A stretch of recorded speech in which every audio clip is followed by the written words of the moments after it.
জামাত ইসলামের এক নেতা একটা বক্তব্য দিয়েছে, যে বক্তব্যটি ভাইরাল হয়েছে। আসলে এর মূল যে বক্তব্যটা, সেই বক্তব্যটা কিন্তু আমরা এখনো শুনিনি বা জানিনি। কিছু খণ্ডিত বক্তব্যের কারণে আজকে আমাদের এই সমস্যা হয়েছে। আমরা সেই মূল বক্তব্যটা শুনবো তার মুখ থেকে, তারপরে এর প্রেক্ষিতে কি জবাব আসে সেটা আমরা দেওয়ার চেষ্টা করব। চলুন আগে আমরা সেই বক্তব্যটা শুনে আসি।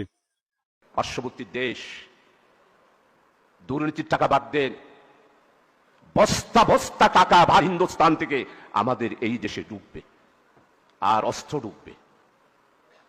আমাদের আমির জামাত যদি থাকতো, আমি বলতাম নির্বাচন শুধু জনগণ দিয়ে নয়, প্রশাসনকে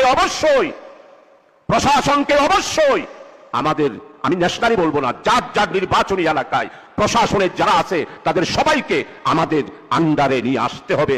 আমাদের কথায় উঠবে, আমাদের কথায় বসবে, আমাদের কথায় গ্রেপ্তার করবে, আমাদের কথায় মামলা হারাবে।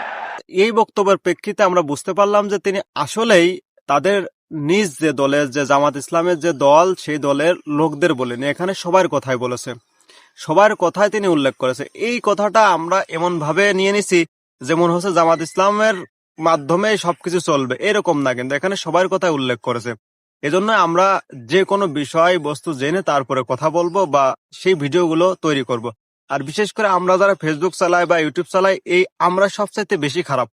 আমাদের কারণে তাদের এই সমস্যার সম্মুখীন